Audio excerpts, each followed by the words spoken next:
इनकी जिंदगी पूरी सांप सीढ़ी की तरह रही है, कभी अप तो कभी डाउन। देखा जाए तो बॉलीवुड के इस खलनायक ने कई जिंदगियां जी है। आप समझ ही गए होंगे कि हम किसकी बात कर रहे हैं। संजय दत्त एक ऐसा स्टार है जिसकी जिंदगी के बारे में जितना बताओ उतना कम है। तो देवी और सजनों, कुर्सी की पेटी बांध लीजिए, क्योंकि आज हम आपको बताने वाले हैं संजय दत्त की जिंदगी के बारे में कुछ अनसुने और अनजाने फैक्ट्स।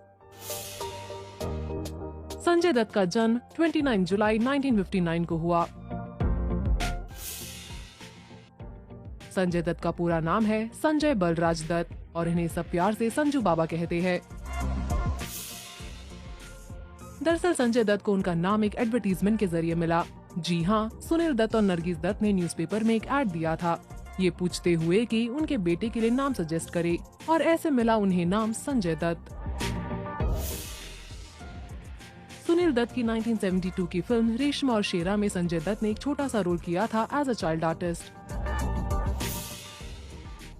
11 साल की उम्र में सुनील दत्त ने संजय दत्त को जमीन से बचे हुए सिगरेट्स उठाकर पीते देखा।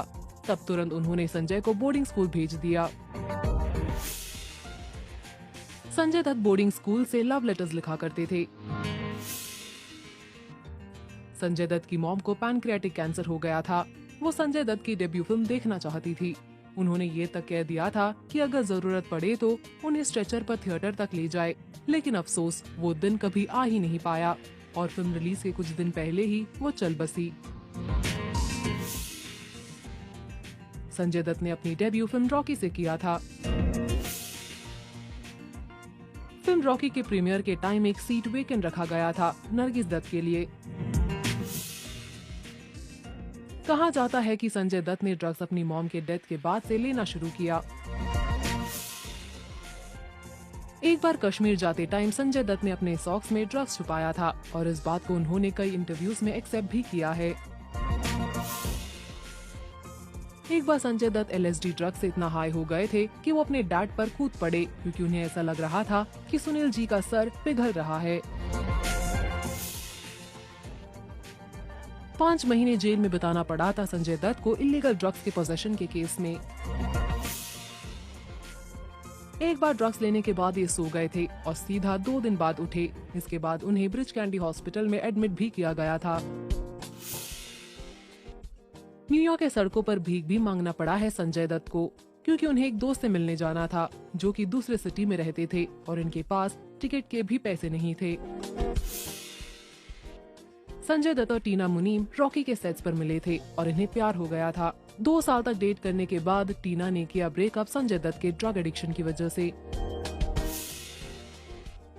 रॉकी फिल्म की शूट के दौरान किसी ने टीना मुनीम को छेड़ दिया और संजय दत्त ने उस आदमी को पब्लिकली पीटा था।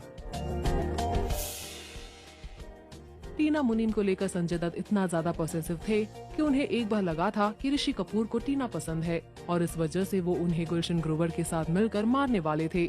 लेकिन तब नीतू सिंह ने उन्हें समझाया कि ऐसा कुछ भी नहीं है और कि वो दोनों शादी करने वाले हैं।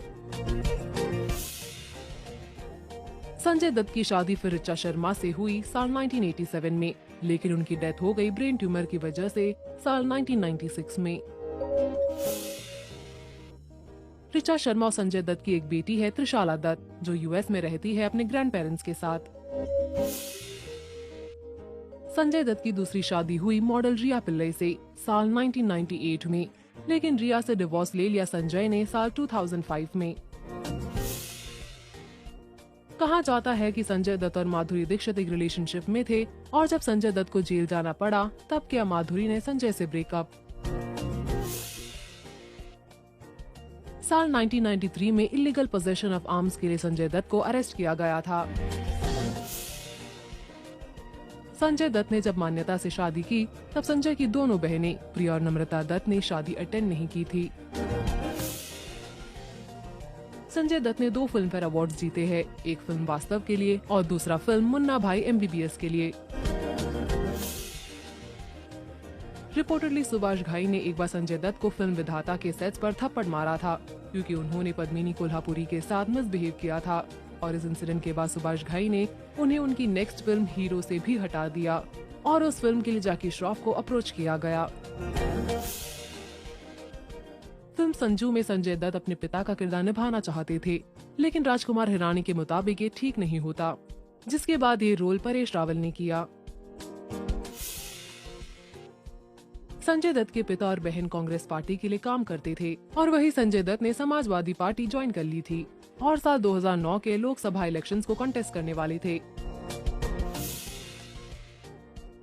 वो इस कॉन्टेस्ट में खड़े नहीं हो पाए क्योंकि इस अपील को सुप्रीम कोर्ट ने रिजेक्ट कर दिया था because of his involvement in the 1993 blast case. Reportedly Yalgaar के शूटिंग के टाइम फिरोज खान ने मिलवाया था संजय दत्त को दाऊद इब्राहिम से, वो भी दुबई में, और तब से ही अंडरवर्ल्ड के साथ संजय दत्त का रिश्ता शुरू हुआ।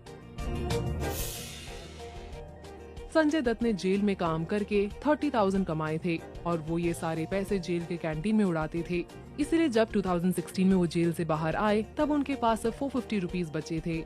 इनके बारे में जितनी बातें बताए उतनी कम है, लेकिन आप हमें कमेंट करके बताना ना भूले कि आपको कौन सी फैक्ट लगी सबसे shocking. Also do like, follow and subscribe to Bollywood now on Facebook, Instagram and YouTube.